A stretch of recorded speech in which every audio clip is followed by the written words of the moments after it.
I'm Jason with Board Handy, and today I want to show you how to put edge banding on plywood.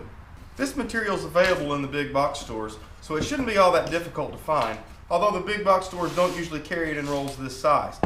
They normally do have it in birch and in oak, which is the two most common types of plywood that they sell there. So you should have no problem, even if a big box store is your only option. So the first thing I like to do is measure out a piece.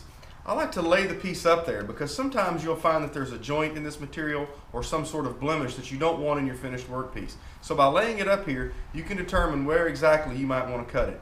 And cutting it is really and truly just as easy as actually breaking it. So now that I've set it in place, I just want to feel with my hands to ensure that I'm centering the workpiece.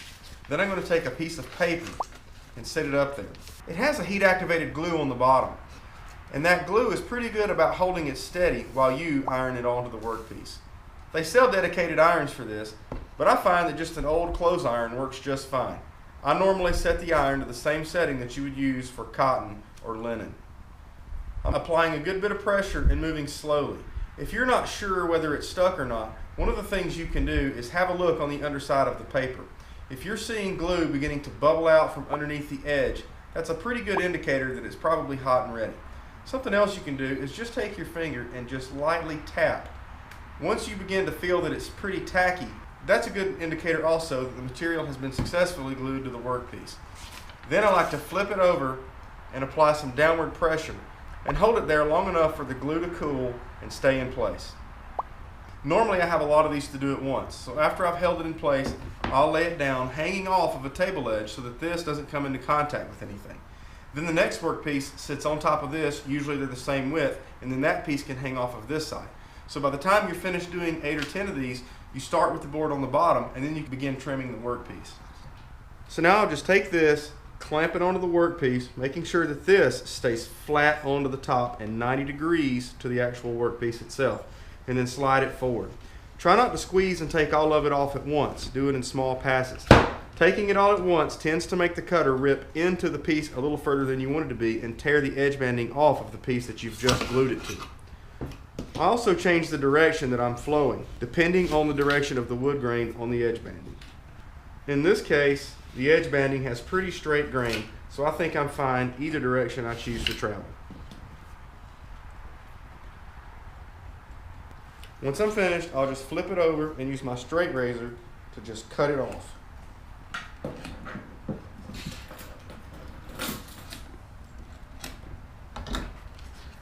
And that's a nicely edge banded piece. As convenient as this tool is, not everybody needs one, especially if you're just going to do this from time to time. So another alternative to using this tool is just to stick with this one. More or less, you want to just come in at a pretty steep angle and make a handful of light passes until you've cut the material off. Don't try to take it all at once or you'll end up running the sharp edge of your blade into your workpiece. Then you can come on just as before and trim off the ends.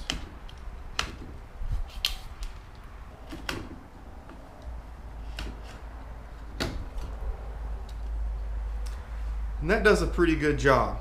Then you just repeat the process on the other side.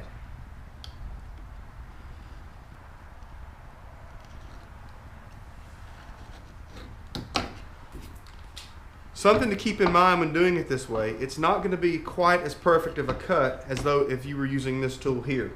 So what I like to do is take a bit of sandpaper and wrap it around a sanding block, just a scrap piece of wood, and come at an angle.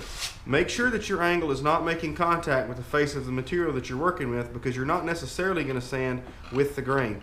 Also make sure that your angle is not coming into contact with the edge banding up here, because again, if you're going against the grain when you go to stain this, it won't match. This is 220 grit sandpaper, and all I'm going to do is sand at an angle, slightly cross grain at that corner. And as I do, you'll see that the sandpaper begins to cut away the heat activated adhesive. You should be able to feel once you've gotten all the way through, and then you can just take your finger and peel away the adhesive. If you haven't cut all the way through, you may accidentally peel away the edge banding that you've just glued into place. But no problem, all you have to do is reheat it with an iron and it'll go right back where it was supposed to be. But you'll then have to remove any excess glue that you've squeezed out during the second ironing. Peeling away this glue can be a bit tedious, but it's absolutely worth it. I actually believe that this gives a slightly better result than just using the edge band cutting tool by itself.